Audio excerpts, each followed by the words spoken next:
Hello bachchon, let's read this question. The question says, an object of mass 5 kg is thrown vertically upwards from the ground.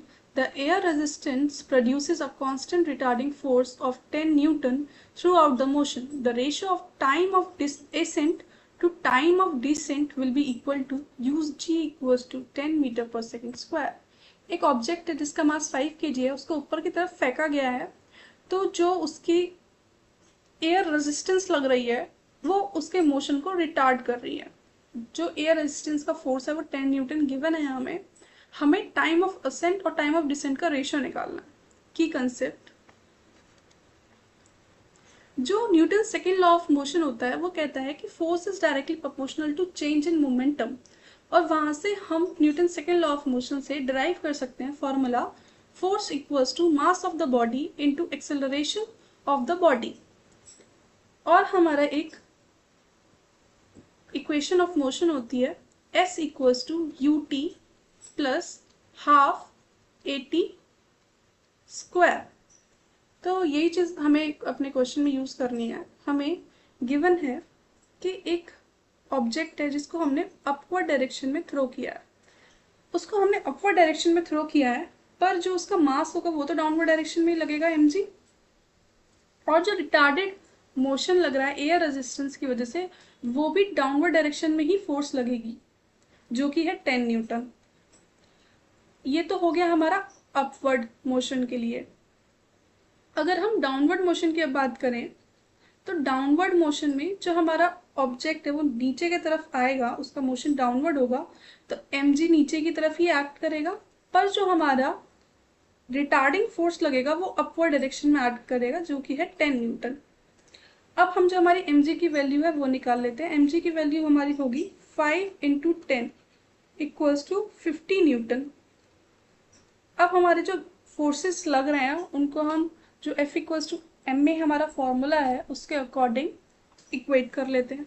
अगर हम upward motion की बात करते हैं, upward motion की अगर हम बात करें तो हमारा जो F है वो इक्वल्स टू 60 न्यूटन लग रहा है टोटल फोर्स जो होगा। तो एक्सेलरेशन जो अपवर्ड डायरेक्शन में होगी वो होगी F बाई एम। F हमारा हो गया 60 by 5 equals to 12 metre per second square. और अगर हम डाउनवर्ड मोशन की बात करें, डाउनवर्ड मोशन में जो हमारा F नेट है वो है 40 न्यूटन। तो एक्सेलरेशन जो डाउनवर्ड मोशन के लिए होगा वो होगा F by m equals to 40 by 5 equals to 8 metre per second square. अब जो हमारा इक्वेशन ऑफ मोशन है s equals to u t plus half a t square, हमने क्या लिया है, जो हमारा डाउनवर्ड डायरेक्शन है उसको हम पॉजिटिव पॉजिटिव y ले लेते हैं, पॉजिटिव ले लेते हैं, और अपवर्ड को नेगेटिव ले लेते हैं। तो जो हमारा s equals to u t plus half a t square है, अगर इसको हम सबसे पहले अपवर्ड डायरेक्शन के लिए यूज करते हैं, अपवर्ड मोशन के लिए, तो s equals to u t upward direction में हमारी एक्सेलरेशन नेगेटिव हो जाएगी क्योंकि वो नेगेटिव डायरेक्शन में, तो minus half a t square हो गया। और हमारे डाउनवर्ड मोशन के लिए हमारी जो एक्सेलरेशन होगी वो पॉजिटिव ही रहेगी, तो s equals to u t plus half a t square. अब हम जो हमारी एक्सेलरेशन है अपवर्ड के लिए इसको हम u से डिनोट कर लेते हैं, डाउनवर्ड के लिए d से, और टाइम जो हमारा असेंट का है उसको a से डिनोट कर लेते हैं और डिसेंट के टाइम को d से डिनोट कर लेते हैं। अगर हम इन दोनों इक्वेशंस को इक्वेट करते हैं तो हमारा आएगा,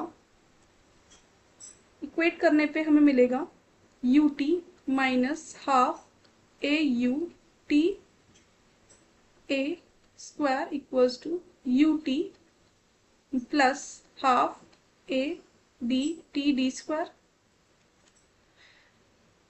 ए u t a square equals to a d t d square. अब t a by t d equals to under the root a d by a u equals to under the root 8/12 equals to under the root 2/3। तो जो हमारा time of accent ratio, time of decent, वो आ रहा है हमारा √2/√3, √2/√3। So the final answer is option B, √2/√3. Hope you understood it well. Best of luck.